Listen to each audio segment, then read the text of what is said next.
Olá, eu quero convidar você a fazer um pequeno devocional comigo sobre Provérbios 16. Vamos lá? Provérbios 16, ele é um capítulo que possui 33 versículos, tá? E nele você vai falar um pouquinho, né? E ler um pouquinho sobre os planos e os projetos, sobre serem bem-sucedidos, tendo Deus como centro, sobre examinar as questões com cuidado, porque o discernimento para a vida é importante. Vai falar sobre atos de sabedoria, vai falar sobre os homens maus, os homens perversos e também sobre os homens violentos, as condutas que eles têm. E eu quero deixar aqui, primeiramente, um versículo para vocês, para que nós possamos trazer uma reflexão baseada nele, tá? Que é o Provérbios 16:3, que vai falar sobre consagre ao Senhor tudo o que você faz, e os seus planos serão bem-sucedidos. Provérbio 16 nos ensina algo muito profundo, principalmente ali do versículo 1 até ali o versículo 26, que vai estar falando sobre os atos de sabedoria, sobre a importância do discernimento, aonde vamos entender que nós podemos fazer muitos planos, mas é Deus que dirige cada passo. E muitas das vezes nós queremos, irmãos, controlar tudo. Isso nos gera o quê? Frustração. Por quê? Porque nem tudo vai sair do jeitinho que a gente quer. Nós planejamos um cenário, mas as coisas não ocorrem da forma que nós geralmente planejamos, porque existem muitas situações no meio do percurso que podem mudar, como as ações do outro, os posicionamentos das outras pessoas, o tempo, né? E quando nós trazemos isso, aonde muitas das vezes nós queremos controlar tudo, mas precisamos decidir tudo e entender tudo, nem sempre vai ser algo realmente real sobre a nossa vida. Nós precisamos entender que Deus ele tem que ser a base. Porque o Senhor ele nos chama em Provérbios 16 para confiar nele, para entender que os planos do nosso coração podem ser entregues a ele. Ele conhece os seus pensamentos, mas ele gosta de ouvir os planos que você tem. Ele alinha os planos que você tem com os dele, mas ele também, muitas das vezes, muda um pouquinho o curso referente ao teu propósito pessoal para que você viva o propósito dele, que são sempre infinitamente maiores, tá? O coração do homem, ele pode até traçar caminhos, e isso fala em Provérbios, mas quando colocamos tudo nas mãos de Deus, ele alinha os nossos desejos com a vontade dele, e aí nós encontramos paz. Porque nós não conhecemos o que os nossos passos atuais vão trazer para o nosso futuro, mas os planos do Senhor, eles nos geram um futuro com paz, eles nos geram um futuro próspero, ele nos faz ter um pouco mais de leveza e tranquilidade. Entende? Os planos do Senhor, eles não vêm para trazer traumas, para gerar gatilhos, ou muito menos para ser um peso na sua vida.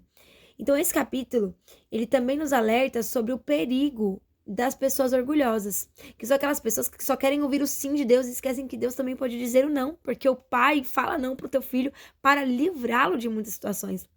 Então, Deus, ele resiste ao coração soberbo. E em Provérbios 16 vai estar falando sobre isso.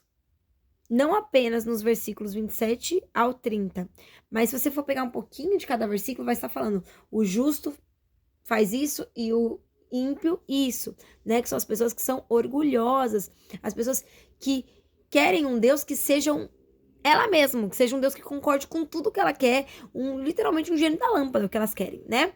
E Deus, ele resiste aos corações soberbos, mas honra aquele que anda com humildade. A verdadeira sabedoria, ela não está em saber tudo, irmãos. A verdadeira sabedoria que a Bíblia nos revela é o reconhecer que dependemos totalmente do Senhor. E quando nós reconhecemos isso, nós alcançamos a verdadeira sabedoria.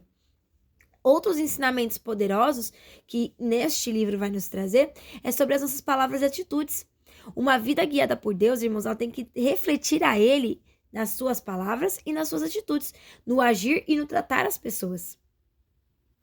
No agir e no tratar dos teus projetos, no agir e no tratar dos teus sonhos, no agir e no tratar da tua família. Em todo o tempo, no ambiente familiar, no ambiente de negócios, no ambiente do trabalho, no ambiente dos estudos, tudo tem que refletir a Deus no seu agir, no seu tratar, no seu posicionamento, da forma que você vai falar, porque a Bíblia fala que as palavras boas, elas edificam, que as palavras boas, elas transmitem paz, que as palavras boas, elas dão vida, e que Deus se agrada com as palavras boas, né? Com as palavras positivas, e não com aqueles que se reúnem para julgar o outro, para causar transtornos, ou até mesmo para armar contra a vida do seu próximo.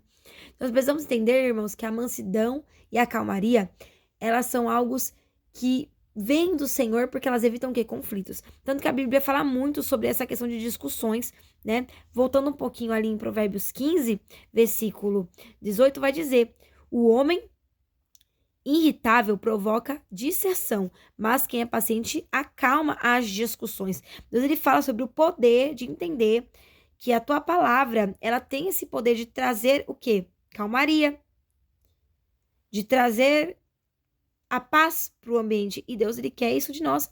Ele quer que as nossas palavras, elas sejam instruções agradáveis, né? Aqui, ó, Provérbios 16, versículo 23 e 24, o coração do sábio ensina a boca, e os seus lábios promovem instruções. As palavras agradáveis são como um favo de mel, são doces para a alma e traz cura para os ossos. Enquanto as palavras ruins, irmãos, só trazem o que para si mesmo? Destruição. Então isso é muito complexo, né? Mas é simples ao mesmo tempo. No caso, as consequências são muito grandes para palavras, porque elas têm muito poder. Então você entende isso? O Provérbios vai sempre nos lembrar do poder que tem nossas palavras, seja para a vida, seja para a destruição. E vai também falar sobre justiça, sobre ser justo. E isso agrada o coração de Deus. Além disso, o Provérbios 16 nos lembra que é mais importante do que a riqueza é viver com integridade. É melhor ter pouco com Deus do que ter muito sem a presença dele. A Bíblia, ela não fala que você não tem que ter prosperidade. Tanto que fala que Deus, ele abençoa a vida dos justos. Ele cuida, ele supre as necessidades. Ele ajuda, ele auxilia, ele faz o justo crescer, faz o justo prosperar também. Então assim, ó, a prosperidade, ela não é um vilão. O vilão é você ter muito e não ter integridade numa vida com Deus, tá? Ser uma pessoa abençoada financeiramente não é contra os princípios de Deus. Você pode ser extremamente abençoada, como José, depois de muitas lutas, foram. Como Abraão. Como Jó. Você pode ser abençoado, tá? Porque a prosperidade, ela também vem de Deus. Só que o que Deus pede é, no meio da prosperidade, tenha integridade, seja humilde, entenda que a minha presença, ela vale mais. Então, hoje, nós precisamos fazer o quê? Entregar os nossos planos a Deus antes de agir, orar antes de decidir e consultar o Senhor.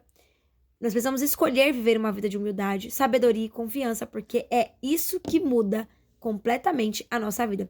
E quando Deus, irmãos, você começa a colocar Ele como centro da sua vida, consagrando os seus planos para Ele, edificando a tua vida para Ele, quando Deus dirige os seus passos, e você vive uma vida com Ele, não de ouvir falar, mas com Ele, realmente com Ele, você não precisa mais temer o caminho. Amém? Fica com Deus.